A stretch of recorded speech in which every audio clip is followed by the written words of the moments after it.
আল্লাহ clearly কোরআনে কারিমে জানাই দিয়েছেন, এ গোলাম তুমি যেখানে বসবাস করবে, তুমি যদি দুর্গের ভিতরে যাও, তুমি যদি সংরক্ষিত এলাকাতে যাও, তুমি যদি আসমানে চলে যাও, তুমি যদি সাত জমিনের নিচে চলে যাও, গোলাম যেদিন তোমার হায়াত শেষ হয়ে যাবে ওই সাথে সাথে তোমার সঙ্গে আজরাইল দেখা করবে।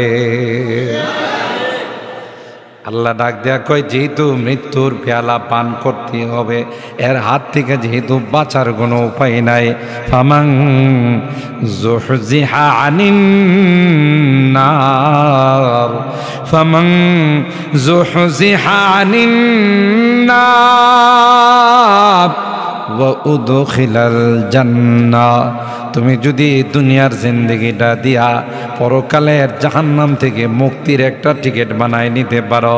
এই যে আপনারা এশার নামাজ পড়ে এখানে বসে আছেন, উদ্দেশ্য তো ওই জাহান্নাম থেকে মুক্তি পাওয়ার একটা টিকিট কাটা, জান্নাতের টিকিট অর্জন করা, ঠিক কিনা বলেন? আল্লাহ কোরআনে তাই বলেন, ফামান যুহজিহা আনিন নার, আল্লাহু আকবার বলেন, ফামান যুহজিহা আনিন নার ওয়া উদখিলাল জান্নাহ। আল্লাহ ডাক দিয়া কয়, জাহান্নাম থেকে যদি মুক্তির ফায়সালাটা করে নিতে পারো, জাহান্নাম থেকে মুক্তির ফায়সালা করে জান্নাতে যদি প্রবেশ করতে পারো, ফাকাদ ফাজ।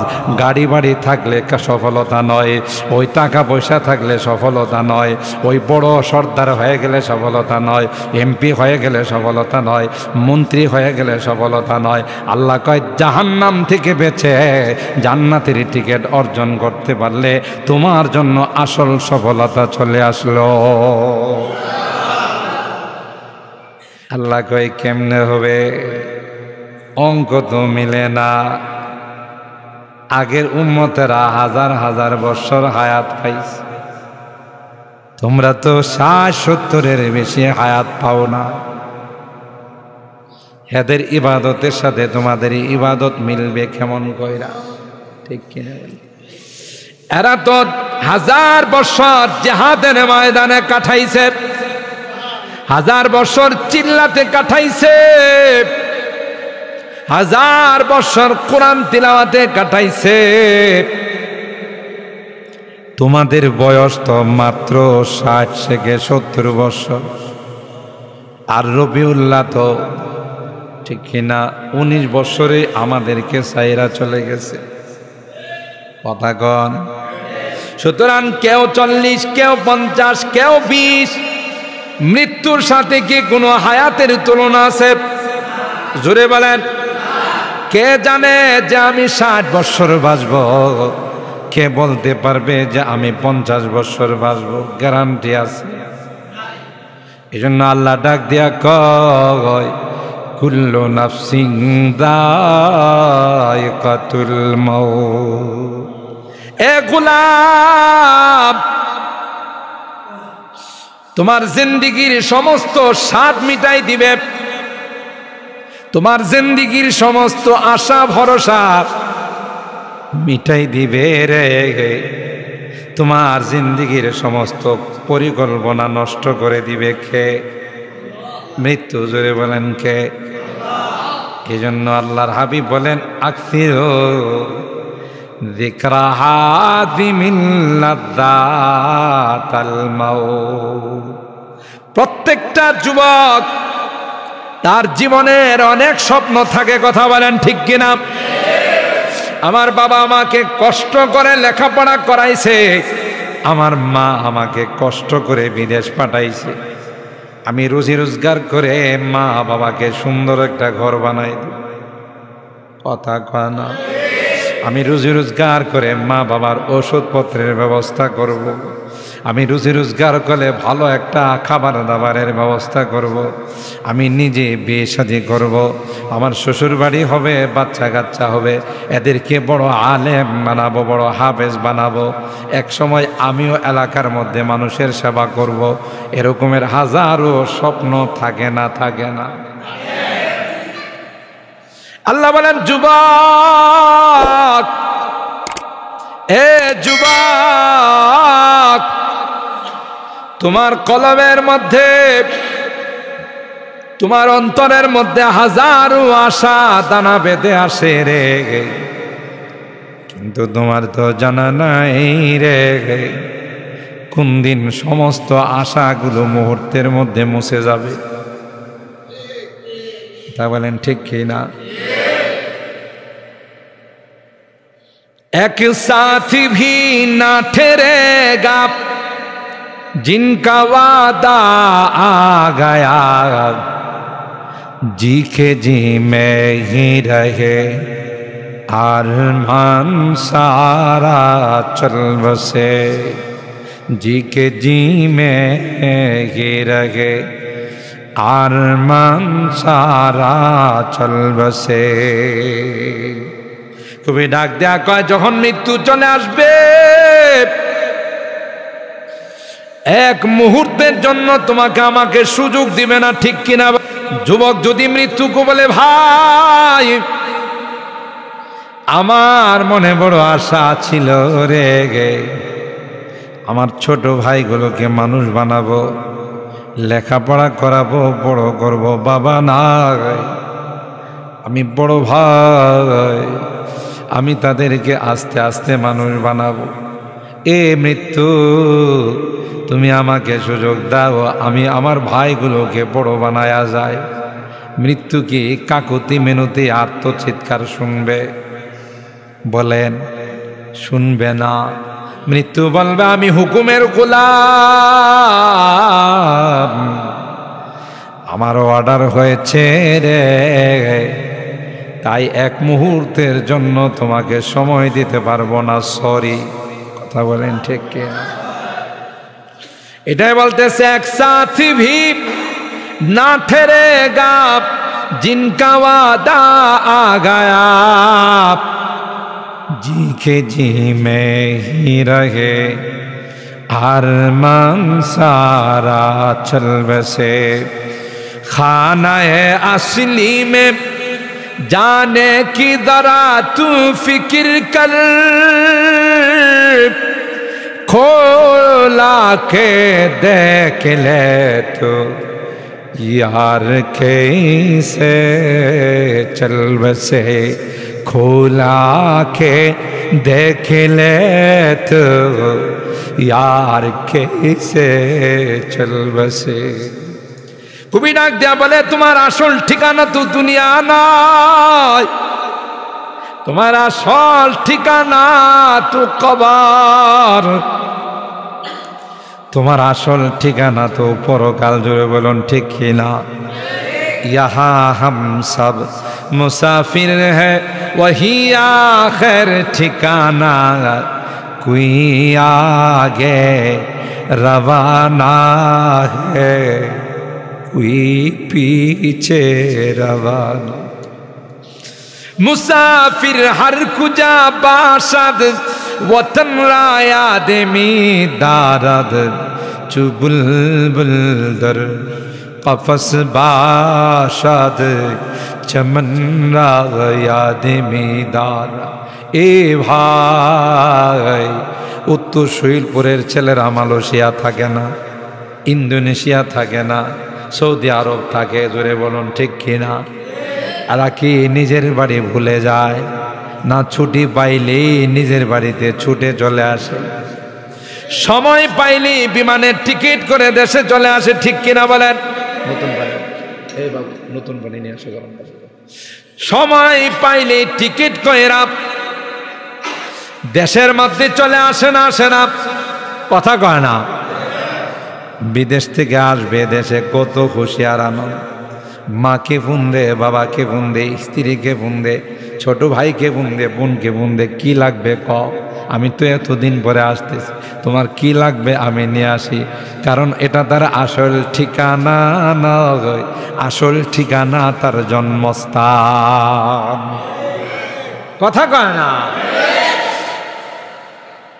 यहाँ हम सब मुसाफिर हैं वही आखिर ठिकाना, कोई आगे रवाना है कोई पीछे रवाना। কেউ আগে যায় কেউ পরে যায়, যাইতে হবে সবাই, ঠিক কিনা বলে? ময়নাকে যতই আদর করে আপনি খাঁচার ভিতরে পালেন, ময়না পাখি টিয়া পাখি কথা কয় না, টিয়া পাখিরে হাজার হাজার টাকা দিয়া, ময়না পাখিরে হাজার হাজার টাকা দিয়া কিনে দামি খাঁচার ভিতরে ঢুকাইছেন, পিঞ্জিরার ভিতরে ঢুকাইছেন, সবরি কলা খাওয়ান, দুধ খাওয়ান, মিষ্টি খাওয়ান।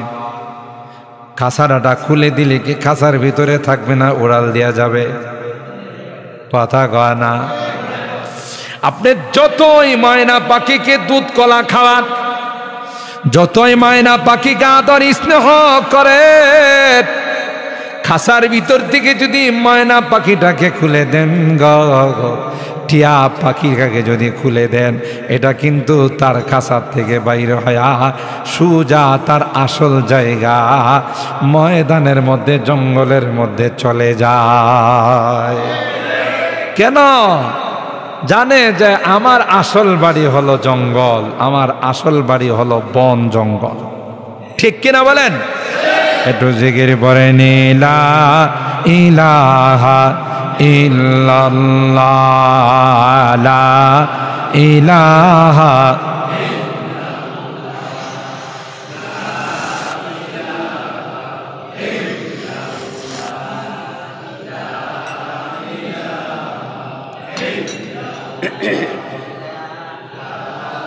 মোহাম্মদের সাথে লা ইলাহা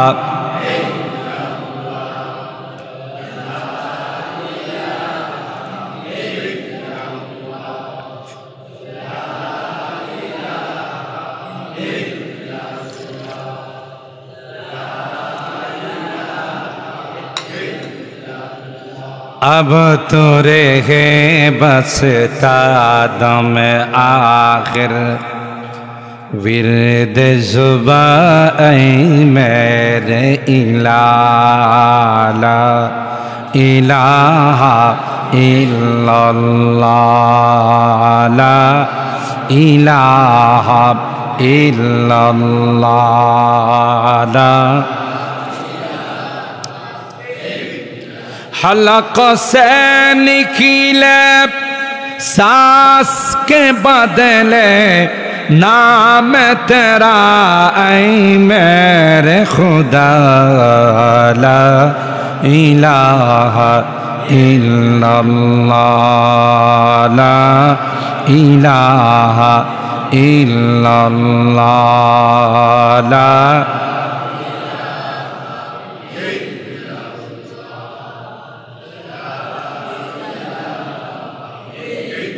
ला इलाहा इल्लल्लाह मुहम्मदुर रसूलुल्लाह सल्लल्लाहु अलैहि वसल्लम। ए भाई, দুনিয়াতে আসার সময় বড় ভাই আগে আসে, মেজো ভাই তারপরে আসে, ছোট ভাই তারপরে আসে, কিন্তু যাওয়ার সময় কি সিরিয়াল মেনটেন করা হয়? এমন কোন ইতিহাস আছে যে বড় ভাইয়ের আগে ছোট ভাই মরে না? মা আছে, বাবা আছে, ভাই আছে, বোন আছে, এমনকি দাদা আছে, দাদা আছে, নাতি, সবাইকে রাইখা চলে যায়। কথা বলেন ঠিক কিনা? এই জন্য আল্লাহ বলেন কুল্লু নাফসিন যায়িকাতুল মাউত, এ গোলাম যেতায় থাকো সেতায় মৃত্যু তোমার সঙ্গে আলিঙ্গন করবে, ঠিক কিনা? তুমি যদি দুর্গের ভিতরে পালাও, যেমন করোনার সময় বড় লোক যারা ছিল এরা গ্যালাসির ভিতরে থাকছে, ওখান থেকেও কি মৃত্যু তাকে নিয়ে আসছে না? আসছে না? গ্যালাসির ভিতর থেকে বাইর করে কয় স্যার চলেন আপনারে নিবার জন্য আইছি, ঠিক কিনা বলেন? এটা আল্লাহ জাগাই দিছে, আইনা মা তাকুনু ইউদরিকুমুল মাউত ওয়ালাউ কুনতুম ফি বুরুজিম মুশাইয়াদা। আল্লাহ ক্লিয়ারলি কোরআনে কারিমে জানাই দিয়েছেন, এ গোলাম, তুমি যেখানে বসবাস করবে, তুমি যদি দুর্গের ভিতরে যাও, তুমি যদি সংরক্ষিত এলাকাতে যাও, তুমি যদি আসমানে চলে যাও, তুমি যদি সাত জমিনের নিচে চলে যাও, গোলাম, যেদিন তোমার হায়াত শেষ হয়ে যাবে ওই সাথে সাথে তোমার সঙ্গে আজরাইল দেখা করবে। আল্লাহ ডাক দেয়া কয়, যেহেতু মৃত্যুর পেয়ালা পান করতে হবে, এর হাত থেকে যেহেতু বাঁচার কোনো উপায় নাই, ফামান যুহজিহা আনিন নার, ফামান যুহজিহা আনিন নার ওয়া উদখিলাল জান্নাহ। তুমি যদি দুনিয়ার জিন্দেগিটা দিয়া পরকালের জাহান্নাম থেকে মুক্তির একটা টিকিট বানায় নিতে পারো, এই যে আপনারা এশার নামাজ পড়ে এখানে বসে আছেন, উদ্দেশ্য তো ওই জাহান্নাম থেকে মুক্তি পাওয়ার একটা টিকিট কাটা, জান্নাতের টিকিট অর্জন করা, ঠিক কিনা বলেন? আল্লাহ কোরআনে তাই বলেন, ফামান যুহজিহা আনিন নার, আল্লাহু আকবার বলেন, ফামান যুহজিহা আনিন নার ওয়া উদখিলাল জান্নাহ। আল্লাহ ডাক দিয়া কয়, জাহান্নাম থেকে যদি মুক্তির ফায়সালাটা করে নিতে পারো, জাহান্নাম থেকে মুক্তির ফায়সালা করে জান্নাতে যদি প্রবেশ করতে পারো, ফাকাদ ফাজ। গাড়ি বাড়ি থাকলে সফলতা নয়, ওই টাকা পয়সা থাকলে সফলতা নয়, ওই বড় সর্দার হয়ে গেলে সফলতা নয়, এমপি হয়ে গেলে সফলতা নয়, মন্ত্রী হয়ে গেলে সফলতা নয়। আল্লাহ কয়, জাহান্নাম থেকে বেঁচে জান্নাতের টিকিট অর্জন করতে পারলে তোমার জন্য আসল সফলতা চলে আসলো। আর যদি আমি গাড়ি বাড়ি দুনিয়ার সব কিছুর মালিক হলাম, কোটিপতি হলাম, কিন্তু মরার পরে যদি আমার উপর শুরু হয়ে যায় টর্চারিং, যদি শুরু হয়ে যায়, মরার পরে যদি আমার উপর শাস্তি শুরু হয়ে যায়, তাইলে কি দুনিয়ার কোনো সম্পদ আমার কাজে আসবে? এ ভাই, আল্লাহ কোরআনে কয়, যারা দুনিয়াতে নেক কাজ করে নাই, রমজান মাসের রোজা রাখে নাই, খতমে তারাবিতে অংশগ্রহণ করে নাই, রমজান মাসেও অসৎ ব্যবসায়ীরা দেখবেন শালু কাপড় দিয়া দোকান সাজায়, যেন ভিতরে ঢুইকা কেউ খাইলে দুনিয়ার মানুষও যেন দেখতে না পারে, আল্লাহও যেন না পারে। আরো জোরে কন্যা উজুবিল্লাহ।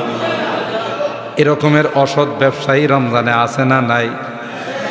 সুন্দর করে লাল কাপড় দিয়া দেখবেন শহর বন্দরে গেলে হোটেলের, আর ওই বদমাশগুলো যারা রোজা রাখে না, এইগুলো হোটেলের ভিতরে লাল কাপড়ের ভিতরে ঢুইকা পেটটা ভয়রা খায়া টিস্যু দিয়া মুখটা মুছা বাইরে হয়।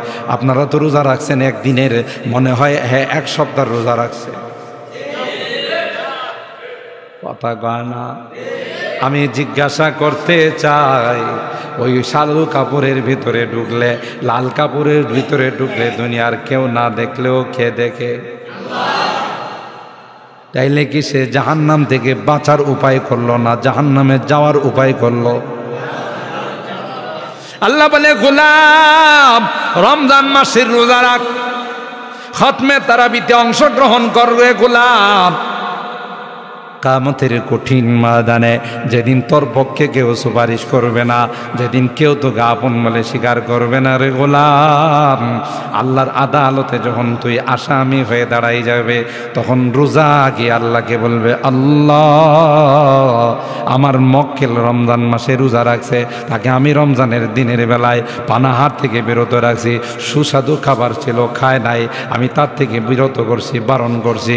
আজকে কিয়ামতের কঠিন ময়দানে তার কেউ আপনজন নাই, তোমার আদালতের কাঠগড়ায় আসামি হয়ে গেছে, আমি রোজা তার পক্ষে সুপারিশ করার জন্য আসলাম। যতক্ষণ পর্যন্ত তোমার জান্নাতীর মেহমান না হবে, ততক্ষণ পর্যন্ত আমি তোমার আদালত ছেড়ে যাব না।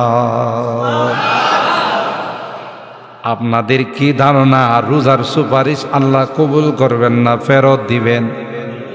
আরো জোরে গণ। ঠিক আরেকজন উকিল যায় দাঁড়াই যাবে, আরেকজন লয়ার, আরেকজন ব্যারিস্টার, দাঁড়ায় বলবে মালিক মানাতুহুন নাওমা বিল্লাইল, সারাদিন রোজা রাখা ইফতারির পর শরীরটা ছাইরা দিছে। কথা বলেন ঠিক কিনা? পুরা বডিটা ছেড়ে দিছে, মন চাইছিল একটু বিশ্রাম নিবে, কিন্তু কোরআনের মহব্বত আর ভালোবাসা নিয়া উত্তর শহীদপুর কেন্দ্রীয় মসজিদের তারাবিতে হাফেজ সাহেবের পিছনে খতমে তারাবি পড়ার জন্য পাগলের মতো ছুটে চলে আসছে। আমি রাত্রে তাকে ঘুমাইতে দেই না, তাই আজকে তোমার আদালতে আসামি হয়েছে, তোমার কাঠগড়ায় দাঁড়াইছে। আমি কোরআন তার জন্য সুপারিশ করলাম। আল্লাহ, যতক্ষণ পর্যন্ত তোর জান্নাতের ফায়সালা না হবে ততক্ষণ পর্যন্ত আমি তোমার আদালত ছেড়ে যাব না। আরো জোরে কোন সুবহান। আচ্ছা, একটু চিন্তা করে দেখেন, এমন কঠিন দিনে যদি কোরআন আর রোজা আমার পক্ষে সুপারিশ করে, মসজিদ যদি আমার পক্ষে সুপারিশ করে, তাতে আমার লাভ না লস? তাইলে কি রমজান মাসে রোজা রাখবো তো ইনশাআল্লাহ? জোরে লিল্লাহে তাকবীর, লিল্লাহে তাকবীর। কোরআন সুন্নাহর আলো, কোরআন সুন্নাহর আলো। হাত নামান, আল্লাহ আমাদের হাত কবুল করেন, আমিন বলেন। খতমে তারাবি পড়বো তো ইনশাআল্লাহ? মাশাআল্লাহ, হাত নামান।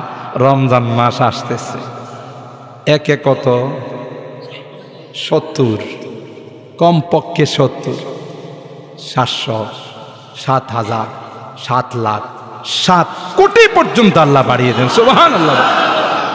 এটা ইবাদতের মৌসুম।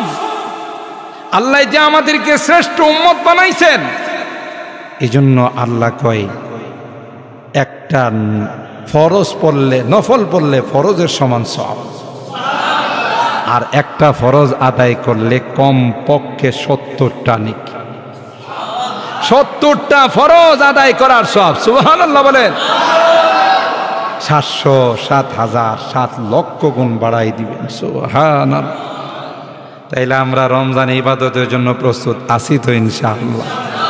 মোহতারাম হাজিরিন, এই রমজান মাস আসতেছে, আপনারা প্রস্তুতি নিয়ে ইবাদতের মধ্যে সময়টা যেন বেশি দেওয়া যায়, এই জন্য আমরা রেডি থাকবো ইনশাআল্লাহ। এখন 5 মিনিট আপনারা তো আমারে মহব্বত করেন, ভালোবাসেন, আর তাই বলে আপনারা হিসাব করে দেখেন, উত্তর শহীদপুরের কেন্দ্রীয় মসজিদে আমি বছরে 2 বার এসেছি। কেন? আপনাদের ভালোবাসা, মহব্বত। জনাবউদ্দিন সাহেব হুজুর বললে না করতে পারি, আর আমিও জানি আপনারা, আমি কিছু বললে আপনারা আমারে না করেন না, ঠিক কিনা বলেন? 2 পক্ষ থেকে লেনদেন। হুজুরে বললেন যে হুজুর ওযুখানাটা এখনো কমপ্লিট হয়েছে না। রমজানকে সামনে রাখা আল্লাহর বান্দারা রোজার মাসে তারাবি পড়বে, নামাজ পড়বে, এই ওযুখানাটা কমপ্লিট করার দরকার আমাদের আছে না নাই? আরো অনেক কাজ আছে, তারপরে ওযুখানাটা বিশেষ করে অনেক বড় প্রয়োজন। কে আছেন আজকের এই দোয়ার মাহফিলে? পীর সাহেব হুজুর দোয়া করবেন, আল্লাহ আজকের দোয়া কবুল করবেন ইনশাআল্লাহ বলেন। কারণ একে তো